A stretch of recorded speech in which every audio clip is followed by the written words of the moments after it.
What is up, guys? Welcome back for Functional for the Future.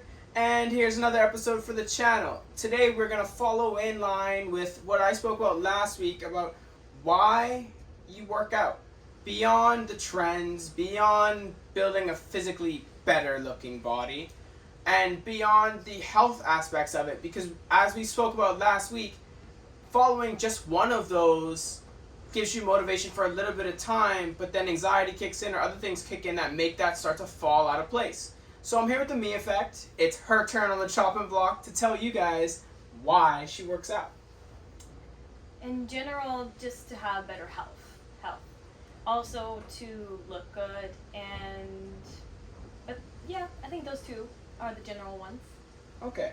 And so looking good and general health. Yes. Expand a little bit more, because I was all for getting out of that looking good kind of stigma that we see on Instagram and stuff these days in the fitness world. Yeah. And talking about the body itself and the functionality of it, and having a body that's not going to seize up on me when I'm older. I still want to be able to run around and do some muscle ups at 70, Well, generally when we have better health, we look better.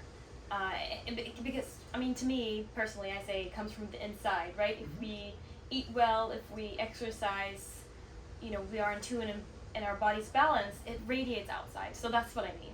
I don't mean to, be one of those super skinny, typical ladies, I guess.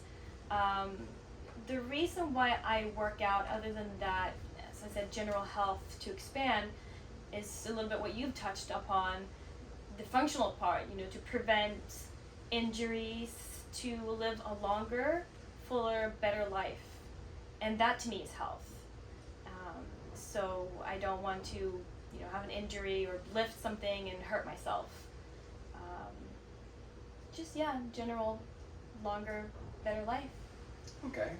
And coming from that, in terms of the looking good and general health aspect, we see a lot of people on social media today who are nutritionists, fitness coaches, nutrition and fitness coaches together, and we see them promoting all sorts of different dietary needs, different workout plans that are made by them for us to do. How do you manage to get around all the people who might be a little bit taller than you, might be a little bit skinnier than you? How do you find someone with your profile to follow? As you know, I've talked about that before, saying that I follow someone who's around the same height as me, the same build as me. Yes, they are a little bit fitter than I am, but it's something to aspire to, because it is something that is real. It is a goal that is attainable. So, as aspire, I want to find someone who is not just looking good, who doesn't just work out, but someone who inspires me. I want to feel good. That's something I forgot to say. I want to feel good in my own skin. I want to feel good about me, myself, my choices, my life. That is also part of being healthy.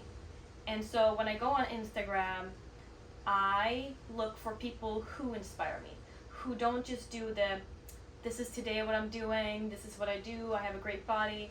That doesn't inspire me. Yes, you look great, but what's your lifestyle like?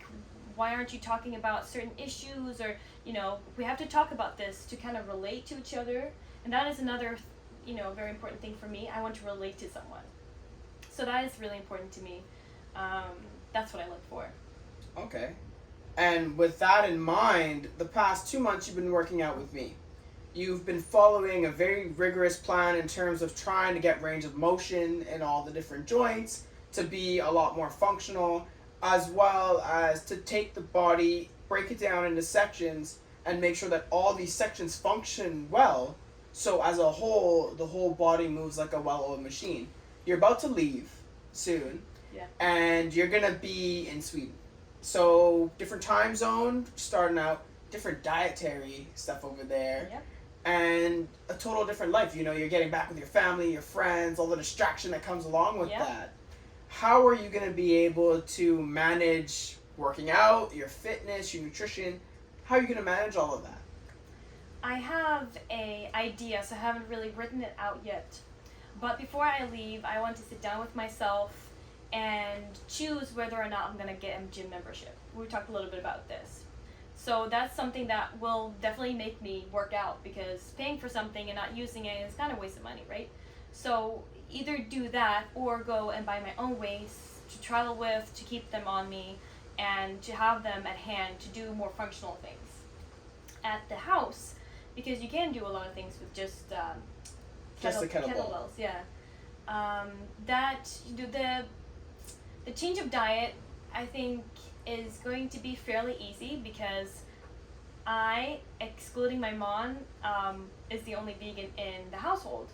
So I'm gonna buy my own groceries. I'm gonna cook my own food. So that's gonna be very controlled by myself, and I don't typically go for unhealthy food.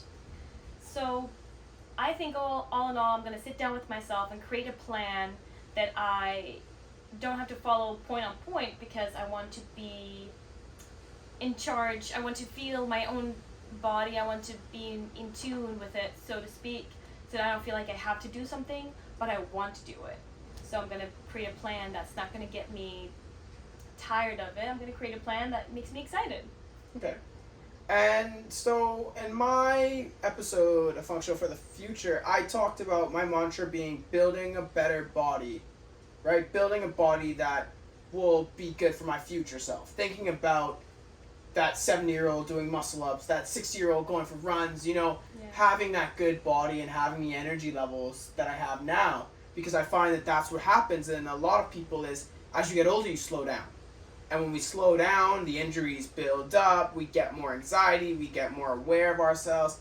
We generally just kind of get afraid, And what is your mantra to keep you away from that stigma? Or are you just going to embrace it and walk around with a cane and be one of those people? What do you...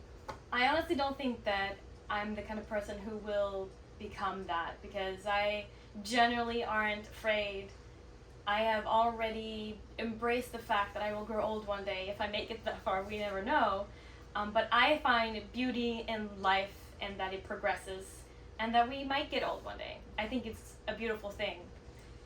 So I don't really want to think ahead too much, but I do want to take care of the body that I have, so that if I get that far, I am healthy and I don't have to walk around with a cane.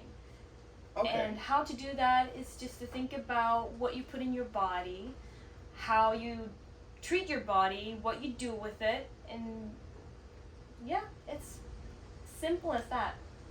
All right. And I know a lot of you heard her drop the V-bomb on us earlier. Yeah. We're not going to get into that, because I think that will take us a little bit over time, as well as that's something that I would like her to focus on her side of the blog, and for you to be able to talk to her directly about. So if you want to message her about that, you can find her at The Me Effect on Instagram, or just message the blog directly and she can respond to you. As well as in the next episode, she won't be here obviously, and they will come back to just a little bit of E, which is myself. And we're going to be talking about EMOM, which means every minute on the minute exercises. What I'm going to do in that episode is give you a little bit of information about what that means, give you 2 or 3 exercises that you can try out, as well as tell you a little bit more about why I do about 1 or 2 of these monthly and the health benefits of it. At the end of that, what I'm going to do also is give you another 2 or 3 exercises written down, just in case you don't want to pause the video and search through, and to give you something. If you like those, continue to watch Functional for the Future, and that's all for today. Thanks.